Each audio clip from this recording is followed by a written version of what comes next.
school college बायदिसिना फरायो दा पास जाखांनानै जुदि साख्रि बाख्रि गैयाबा जोबनायावहाय बेटारि गारि सालायनांगौबा गणतन्त्र हादोराव डेम'क्रेसि हादोराव जेब्लानाखि अपोजिशन पार्टी थाया बे हादोरा माबायदि जागोन बे किम जंनि हादोर नर्थ करिया बायदि जागोन बियो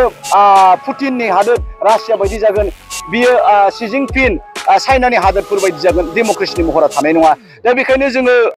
गिबिथारावनो आङो गासै बिटिसिनि आरो 1 नं क'क्राझार लकसभा समस्तिनि रायजो राजा बिथांमोननिसिम 1 नं क'क्राझार लकसभानि बिजाथि महरै बयखौबो खुलुमनाय जासिदों खुलुमदों नंगौ जोङो दिनै बे क'क्राझार जिल्ला कंग्रेस कमिटिनि बे दरखं मोखाङावनो मोनसे धरना कार्यसुचि हाबाफारि लानाय जादों बे धरनानि हाबाफारि लानायनि खारनानो जाहैबाय जे थांनाय मासनिफ्रायनो बिजेपि गभर्नमेन्टआ बे सरकारा कंग्रेसनि थाइसे थाइनै थाइथाम थाइब्रै क्राउड फान्डिं रायजो राजाफोरनि अननानै हरनाय फैसाखौनो बिथांमोना मेगन सागासिनो दङ बिथांमोना जेसेबां जे भारतबर्षनि माखासे डिपार्टमेन्टफोर दङ जेरै इडि enforcement director IT income tax department आरो बेबायदिनो एखम्बा सिबिआई आईबी गासैखौबो लागायनानै साफ्रोमबो कंग्रेसनि दैदेनगिरिफोर गोसो जानानै मावनो नागिरनाय साफ्रोमबो इन्डिया एलायन्सनि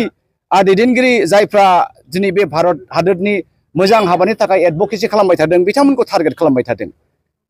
दा खारना जाहैबाय कंग्रेसनाव बारा फैसा गैया बे क्राउड फान्डिं रायजो राजानि अननायनि फैसा जा थाइसे थाइनै दङ जोङो बेजोंनो सोलियो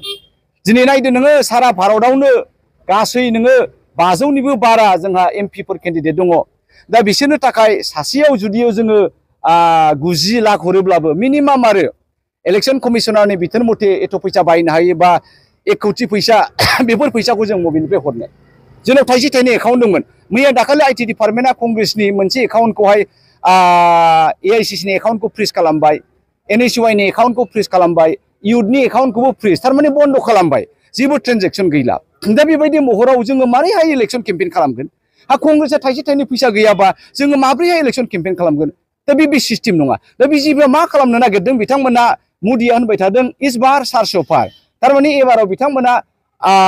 272 मोननांगौ देरहानो थाखाय बिथांमोना 400 एमपि देरहानायनि टारगेट लादों दा 400 एमपि जुदि देरहायोबा खुनु अपोजिशन पार्टी थाला दा बेबायदि गणतन्त्र हादोराव डेम'क्रेसि हादोराव जेब्लानाखि अपोजिशन पार्टी थाया बे हादोरा माबायदि जागोन बे किम जंनि हादोर नर्थ करिया बायदि जागोन बियो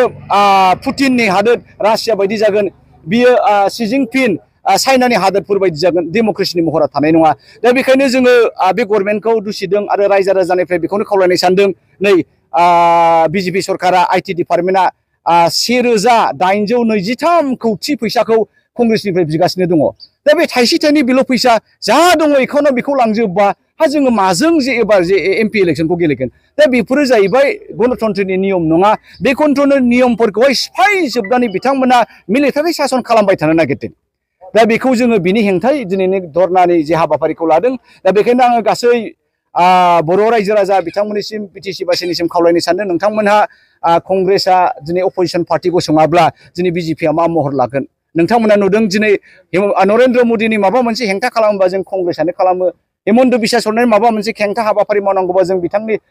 हेंथायै कंग्रेसआ गसङो दा बेबायदिब्ला अपोजिशन पार्टीयानो थायाब्ला दिनै देशा मा जालांगोन दा बेखायनो खावलायनो सानदों नोंथांमोना अनदो नोंथांमोनहा अननानै जे कंग्रेसनो बयबो ज' फैनानै भटफोर होफैदो आरो एबारावहाय बिजेपिखौ जोङो उदखार खालामनांगौ बिजेपिखौ गैया खालामनांगौ नङाब्ला देशा खिन्थु बरबाद जागोन जोंनि लाइमोनफोरा बरबाद जागोन नायदो जोंनि बे ओनसोलाव जोंहा साख्रि बाख्रिनि खोथाखौथ' बाद होदो जोंना कल कारखाना फेक्टरि इन्डास्ट्रिफोरबो जेबो गैला जेरावहाय साख्रि बाख्रि गैयाबा जोङो बेफोरावनो मावनानै जानो हायो दा बेखायनो जोंनि बिदा फंबायफ्रा जोंनि बिब' बिनानावफ्रा मा जायो साख्रि बाख्रिनि थाखाय थाइसे थाइनै खामानिनि थाखाय तामिलनाडुआव थांनांगौ ना गोरान जुनो केरालायाव थांनांगौ अन्थाइ दाननो बबेबा कर्नाटका दिल्ली बम्बेआव थाङो सिकिउरिटि जाहैनो दा जोंनि जायगायाव जेबो हाबाफारिनि राहा गैया नालाय दा बेबायदि जाबाय थायोबा जोंनि भबिष्यतआ मा जागोन जोंनि फिसाफ्रा स्कुल कलेज बायदिसिना फरायो दा पास जाखांनानै जुदि साख्रि बाख्रि गैयाबा जोबनायावहाय बेटारि गारि सालायनांगौबा जोबनायावहाय दाउ दाननांगौबा दा बेनो जुदि सिस्टेमा जोंनि इडुकेसनखौ मानो नांगौ दा फरायनायनि नामाव फरायोब्ला स्कुलाव थांनायनि नामाव स्कुलाव थाङोब्ला बेनो जाहैबाय जोंनि बिजेपिनि नीति दा बेखायनो प्रमद बर'नि खोथाखौनो होन बिजेपिनि खोथाखौनो होन बिथांमोना बे एखेखा दा बेखायनो नोंथांमोना एबाराव सानफिनदो रिकनसिडार खालामदो जे जोङो कंग्रेसनि जुदि भट होआबा दिल्लीयाव जुदि कंग्रेसखौ लाबोआबा जोङो खैफोदाव दङ दा बेखिनिखौनो आङो रायजो राजानिसिम कंग्रेसनि जानो खावलायबाय रायजोफोर बयनिसिमबो खुलुमबाय नोंथांमोननि अननायखौ नेबाय थाबाय thank you I'm happy with the